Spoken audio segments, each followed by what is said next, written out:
souvent ça faisait 7 et... Allez, bonjour à toutes et à tous. Nous sommes dans une extraordinaire épicerie, bar, épicerie, restaurant. Une ancienne fruitière de montagne transformée en épicerie. On a encore même ici la presse. La presse pour le Beaufort, regardez un petit peu, fabriquée à Arbois dans le Jura. Et on est avec Marie-Cécile qui a eu l'idée géniale. Bonjour Marie-Cécile. Vous voyez, il y a très peu de temps que vous avez ouvert cette épicerie. C'est un café, épicerie, restaurant dans l'ancienne fruitière du village. On a ouvert au mois d'août après 2 ans d'études.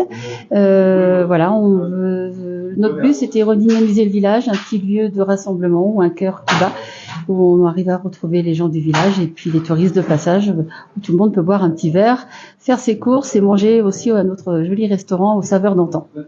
Alors, ces petits bars, ces petites épiceries, ces petits bars dans les villages, c'est la vie.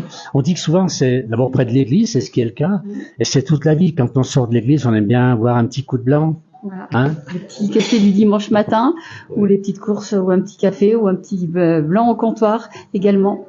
C'est un lieu de rencontre. Voilà. Alors c'est tout récent cette transformation là que vous avez fait.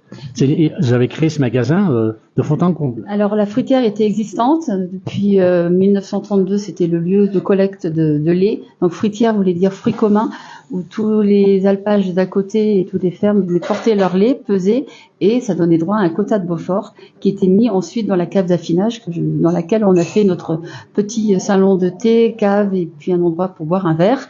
Je vais vous montrer ensuite.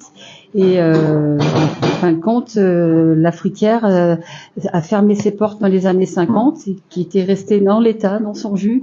Malheureusement, un peu abîmée au niveau architecture, et nous on a repris derrière avec des artisans d'art et des artisans locaux façonnés à la main de l'homme, à la chaux, pour lui redonner de l'authenticité et du caractère au lieu, préserver l'âme des lieux. Voilà. Et alors surtout des produits locaux vous vendez, hein. Il y a même du génépi, on a tout ce qui est bon. Des producteurs à côté de chez nous, produits locaux directs, le miel du village, les petites confitures aux alentours d'Albertville, la ferme de Patricia, les petits produits, des petits pâtés, des terrines, et puis également pour répondre à la demande du village, des produits frais, du joli fromage du Beaufort, des produits aussi de Haute-Savoie, de l'Abondance, et puis effectivement une épicerie, aussi les petits produits du placard qu'on a besoin au quotidien. Donc tout ce qu'on aime bien finalement. Voilà. Alors on va visiter un petit peu. Là on est dans l'épicerie, on va continuellement dans le bar. Hein. Bravo, avec votre mari, donc tous les deux pour faire tourner tout l'établissement. C'est le cuisinier, lui, c'est vous la cuisinière? On est à 4 mains, c'est-à-dire que actuellement en cuisine, on a un chef qui vient nous rejoindre ponctuellement, et avec Arnaud, il cuisine à 4 mains. On a pris une tendance plutôt recette à l'ancienne, recette des grands-mères, des petits mijotés, mais avec des cuisines un peu plus actuelles, des cuissons sous vide, des températures un peu plus précises, mais par contre une belle sauce, ça se mijote au moins 5 ou 6 heures dans un joli chaudron en cuisine. Voilà.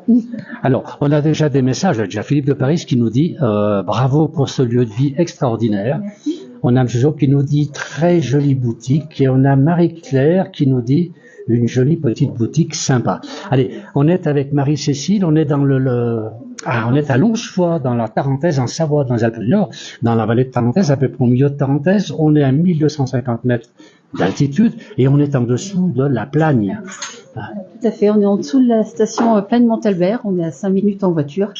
Et on devine derrière vous un petit peu les montagnes, je ne sais pas si vous arrivez à voir. Donc le domaine de ski est pas très loin. Donc on a plaisir à accueillir bien évidemment les locaux de la vallée, les locaux du village et les touristes de passage.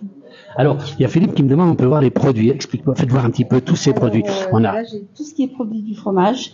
Donc, les fromages de Beaufort, des alpages d'en face, de Tessence et de Plan Péchu, le Beaufort. Après, j'ai des petits fromages aussi qui viennent de Haute-Savoie, mais des fermiers, des GAEC, des petits GAEC Abondance, le Comté. Ensuite, j'ai la charcuterie, des petits producteurs italiens qui me font des jolis gâteaux sur la tuile. Et ensuite, là aussi des petites gourmandises, des jolies confitures. On a même des dios, là. Des dios, oui. Ah, les dios, ils sont les dios, là. Faites voir un petit séchés, peu. donc ça, c'est Alors, on adore les dios à la place du village. Voilà, c'est les dios séchés de la maison Rullier, Salaison Rullier sur Bourg-Saint-Maurice. Voilà, ça, c'est des recettes ancestrales, avec des produits de matières premières françaises auxquels on tient, justement, redonner un petit peu le goût des valeurs oubliées. Alors, en plus, c'est Marie-Claire qui nous dit, ces fromages, hommes appétissants. Alors moi, j'ai l'odeur, l'arôme ici de ces charcuteries, de ces fromages, c'est super. Voilà, on est dans l'épicerie, donc l'épicerie était une ancienne fruitière, on est à Longefoy. Elle va nous dire quelque chose, Marie-Cécile, allez. Autrefois, c'était le lieu de fabrication, c'était l'atelier de fabrication du Beaufort, et ensuite, il y avait le chaudron avec son foyer, et derrière vous, il y a aussi la presse, où une fois que le Beaufort était mis à bonne température, on le mettait en pressoir et on l'a mis ensuite en cave à fromage. Donc là, l'épicerie, c'était le lieu de fabrication. Alors, suivre, je vous emmène. On passe par le bar et on va dans la salle de restaurant, non? On va dans le restaurant. Là, c'était l'endroit où les anciens voulaient porter le fromage, enfin le lait, on le pesait et ensuite on l'emmenait à la salle. Alors là, on a un bonjour d'Albertville, de Bernard, qui connaît peut-être. Voilà. On va aller maintenant voir un petit peu le restaurant, la salle de restaurant. Non, c'est pas la salle de restaurant. Ah non, ça c'est le bar. Ça c'est le bar ici. Non, c'est le cave à fromage où les fromages étaient mis sur des trablards, sur des échelles, et ils étaient affinés 6 mois. Donc on en a gardé quelques-unes qu'on a mis en décoration, et on a gardé les plateaux à forme de presse de fromage pour faire des tables. Ah, les tables sont les plateaux à fromage, enfin, de tableaux de presse à fromage. Des fromages. Vous avez conservé finalement le maximum. Maximum. Et si je veux faire un peu court pour l'histoire, chaque fromage avait son petit logo. Le logo des Savoies, 461, c'était la fromagerie de Longefoy, et le numéro 17, c'était le fromage qui était attribué pour chaque villageois. Et nous, on a fait notre clou de sable. Alors, on a Irène qui nous dit très joli, on a envie de pousser la porte. Ben, il faut venir, Irène, il n'y a pas de problème. Philippe nous dit magnifique. Petite coupure, pas grave, nous dit Marie-Claire, et Jojo fait magnifique. Alors, on va continuer à regarder un petit peu si c'est sympa. On va essayer de monter. Alors, on a peut-être des petits problèmes de réseau. On va essayer de monter quand même à la salle de restaurant. Voilà. Je voudrais qu'on mette un petit point d'orgue sur ce qu'on a fait sur le mur. En démolissant la fruitière, on est tombé sur un registre de 1932 où l'ancien fruitier notait tous ses comptes à la main, à la plume, et on a répertorié en fond tous les noms du village, des villageois et le numéro du fromage qu'ils prenaient. Et les villageois nous ont confié pour mettre par-dessus des photos des albums de famille particuliers. Donc on a donné un petit coup d'émotion aux villageois parce qu'ils ont retrouvé l'arrière-grand-père, le grand-père qui était là. Extraordinaire. Voilà. On va monter jusqu'à la salle. On vous suit. On va suivre Marie-Cécile, regardez un petit peu. Mais c'est formidable. Là, vous avez essayé de garder finalement la mémoire des anciens. Hein, on va regarder un petit peu. Il y a les noms des gens ici. C'est extraordinaire. Extraordinaire. Ah, apparemment, ça coupe, on me dit. Génial. Alors, on va essayer quand même de monter. Est-ce que vous avez toujours une bonne image? Est-ce que les gens peuvent nous suivre? Je l'espère. On me dit qu'on perd un petit peu de... Voilà. Alors là, on est dans le restaurant, ici. Alors, on va voir, parce qu'apparemment, on a une mauvaise connexion ici. On va demander aux gens. Génial. Tout est gardé dans son jus. Mignon. J'irai visiter. Ça donne envie, Marité. On va essayer d'avancer. Où est le Wi-Fi? Pardon? Ça capte mieux peut-être là. Et là, on a gardé l'ancien chaudron, l'ancien foyer qu'on a mis en décoration. Donc le feu. Alors là, c'était le feu où on faisait donc. Il y avait 2 parties. On ouvrait, il y avait le chaudron en cuivre qu'on a retrouvé et qui est astiqué, qu'on va bientôt remettre en place. Et en fin de compte, le lait était versé dans le chaudron en cuivre qui se trouvait en bas dans la salle.